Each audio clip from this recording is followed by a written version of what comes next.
sometimes it's not the athlete's fault. Sometimes they're so talented that administrators, coaches, even other players just kind of roll out the red carpet for them and let them get away with not doing a lot of stuff. Yep. Oh, and it's not, like I said, it's not always the athlete's issue. Sometimes it's it's the coach. Sometimes it's the teammate. Sometimes it's the guy that trains them. Sometimes it's a lot of things and a lot of people. So, ladies and gentlemen, we're here talking with Matthew Caldaroni today, and we're talking as we get into this about resilience, but also just about the process of building resilience and having resilience and all of those things. And Matthew and I go back a ways. If you were here at the beginning, you heard us talk about 2016 and how that was, and the sound was not quite as crisp as it is today, but it got us started, and it provided us with the vision we were just talking about. So Matthew, how's your brother doing, man? He's killing it, dude. He's really, Chris came on as a little bit of a later partner. Actually, I think when we just started talking right towards the end of 2016, and we've really settled into our roles now of a CEO, COO kind of duo. And it's fantastic. Like Chris is the staple behind what we do in this sense on getting the things done day to day, making sure the right people are in place, making sure our clients are consistently happy and metrics are being met. And listen, man, I'll be honest with you. Before we had company structure and really got that down and really put a board together and all that, fun stuff you do when you build a company, it's like it was kind of just like everybody's doing a long to-do list that never ends, right? It's like everybody goes through it. And then it's like the moment you bring on your first real hire, be it as a subcontractor or an employee, everything changes. And it's like, oh my God, we're in these seats now, and we got to fill these seats, and we got to do well with these seats. And it's like, that's when I've really saw the two of us flourish together, and we've been able to kind of grow this, which is fun. That's the nice part. And our journey, we're kind of starting to do some of that stuff now. We're not really starting. We have started. Like you said, when you start getting either subcontractors or independent people starting to do things, we used to do the production, do everything. Yep. So the first thing that happened on this side was I got a co-host who is Chris Costa, who's not here today, but I figured you and I could talk since we haven't talked in a while. Absolutely. But Chris has been great, and he took on a lot of that additional role, like you said, your brother did. But then we got a post-production guy, and we got some media folks, and so it's been. I guess I gotta, first of all, I gotta pay you, and then and then next, I guess I gotta tell you what we need you to do. Yeah, exactly. But that our audience might ask, how does that meet with resilience? Well. Oh, let's talk about it. Yeah. Oh my God, man, that is 101. So I was going to say something on the point before, and it kind of circles back nice. So resilience. Let's talk resilience and coaches of teams for a second, okay? Okay. So you said a very good point, which was having to get those athletes, for example, who aren't used to doing the work all the time to somehow get to do that work who have always been pampered. Because then the toughest part for coaches that I've noticed is actually having to have that convo with an athlete who they know there's another level there too, but has never really been held accountable to that level before, right? It's kind of like you just let them run free and you let them be creative, and that's cool. But that's tough because then that also puts on this moral part, this ethos part to you, where it's like, if you know that somebody should be doing the right thing and they're not doing it, and you know that there's another level there, aren't you responsible as the coach to get them there? Right. So we always say it, and it kind of goes back to the selfish point, and this goes right to hiring and all that. There's an accountability piece that a lot of people, I think, forget when it comes down to being resilient in any way, right? You got to stay accountable to your processor. It's just hard work. It's not really working towards anything. And when we look at it, it's like even with a coach, it's like, okay, well, the whole key behind a coach and so on and so forth is you've now got to hold somebody accountable behind what they're doing. And more importantly, you got to find a way to drive it back into who they are and what they do.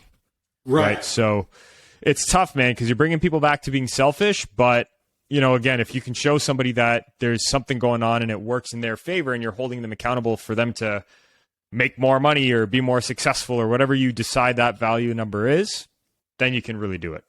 And holding them accountable, you know, it is that accountability is that glue to resilience. Yep. Because if they're not they don't show up on time, they don't get all the work in, they don't get better, you know, and then all of a sudden they're less resilient than they even were prior to that. Yeah. Because now if they have a bad game, they're stuck in a bad place. Yeah. Or they have a bad series of things, they're stuck there. And you're not even that tool to bring them out of it because you don't hold them accountable. And even to your point there, it's like you want to talk about the whole resilience side of it.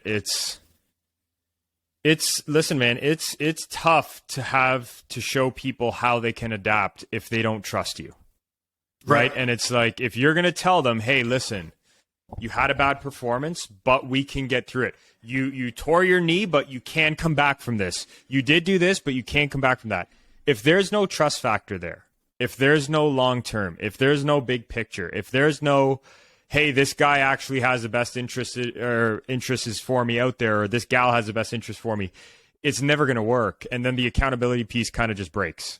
And it's like, if we're talking about dealing with some of the world's best in whatever they do, you've got to have a trust factor that's there that will allow them to trust you so that you can lead them down the path they need to be led. So that segues for us right into, for me anyway, culture building. Yep.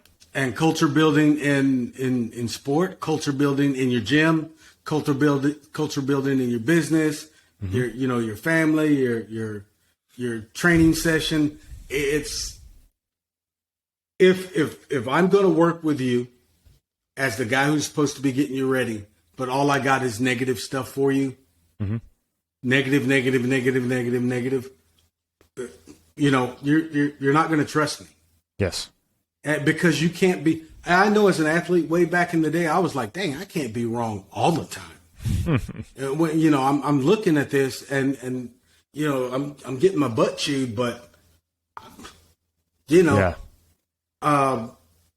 So if you're trying to work with athletes and the culture in your gym is, or the culture in your facility is always negative, meaning, no, you got to do it this way. No, you got to do it this way. No, bad. Where's the correction? Where's the bounce back? Where's the trust? And what does the athlete do when they go out and they have a bad game? And then they come back in and all you have for them is that. Yeah.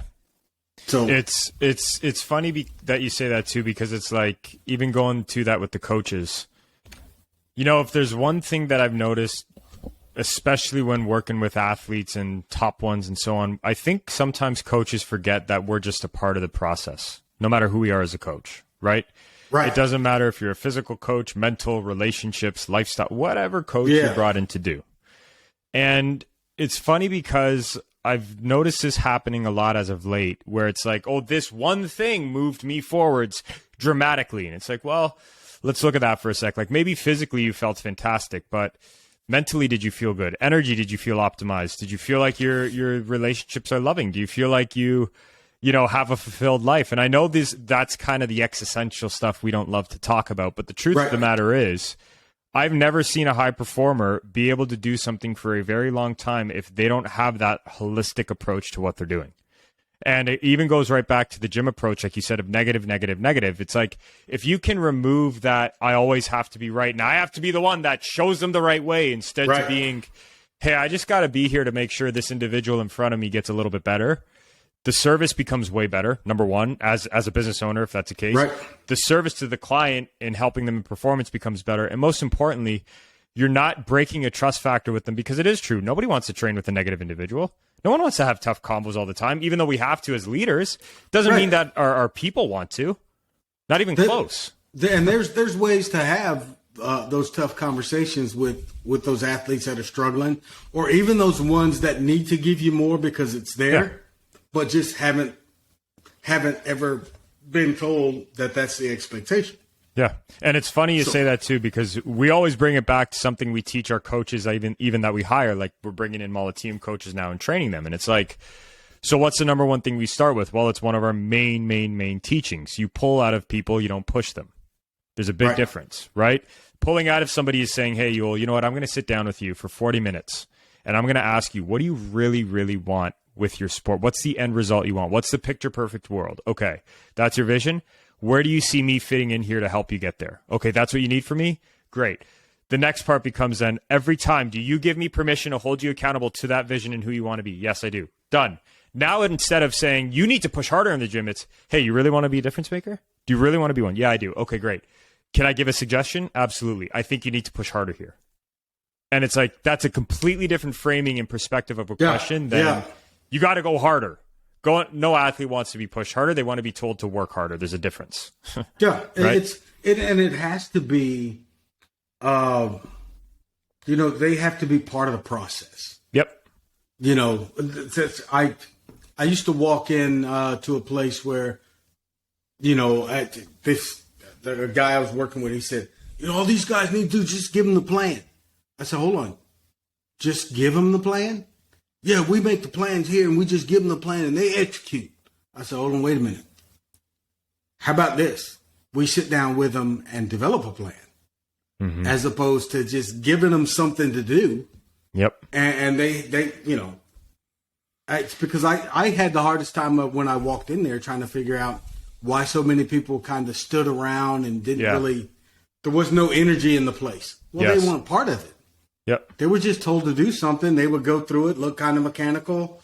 And that's the way it's the way it was. Well, it's funny because I'm fresh off training material, so I know our process is in and out in our company, our systems right now. But it's like, okay, so one of the systems we put in place was that before bringing on your client and onboarding them fully and starting your process with them and starting your coaching, you need to go through their program with them and ask them two things. Do you like this? Do you understand why we're doing this? If they don't like it, first and foremost, they're obviously not going to do it. And if they don't understand, why they're doing it and how it's actually going to help them and what they need to build, then they're really not going to take action on it. And this isn't to sound like a marketer or markety in any way, but the truth of the matter is, and you know this as well as I do, Yuo, like a lot of these people will walk through our doors not truly knowing what they need. Right. And it's our job to tell them sometimes what they want to hear, but actually give them what they need. So if they come to us, for example, sometimes athletes will come to us and be like, okay, you know what? I need to build my confidence right now. It's ultra low. So on our resilience profile that we developed, we test them in 4 areas: their commitment, their ability to stick to habits, their competence, their ability to be trusting in themselves and the skills they have, their focus, and their toughness. And a lot of athletes, again, will come to us and say, I need to build confidence. And it's like, great, we can build confidence. And it's like, but then when we run them through their profile, what we actually see is they trust their decision-making. They don't really trust their skills. And then when we assess their habits aren't consistent. And it's like, well, why do you think you don't have confidence? Right. And it becomes interesting then because we look at it and it's like, well, can I give you some coaching? And they're like, yeah, sure. It's like, you do notice if you are actually more consistent with your practice habits, the way you go to sleep and the way you wake up and fuel yourself, you know that you would actually be more confident here, and here, because it's directly connected to how your body feels and how you feel you can perform and if you're optimized and all that stuff. And we're not even the physical guys, right? It's just like, but coming from this place where, again, I don't think we realize sometimes as coaches, it's our duty, if we're helping somebody get to the next level, to help them understand, listen, this is what you think you need. The reality is this is actually what the case is. And if you can better this, you'll get there. And I go through that a lot of times with the planning process, because sometimes, the first psychological step for me is to understand how they plan their day. Yeah. So like you just segued into it perfectly with, you're not waking up, you're not fueling properly, you're not doing that. So I says, okay, what's your plan? What do you mean? Mm-hmm. I mean, what's your plan? Oh, I go to practice in the morning. No. You told me what your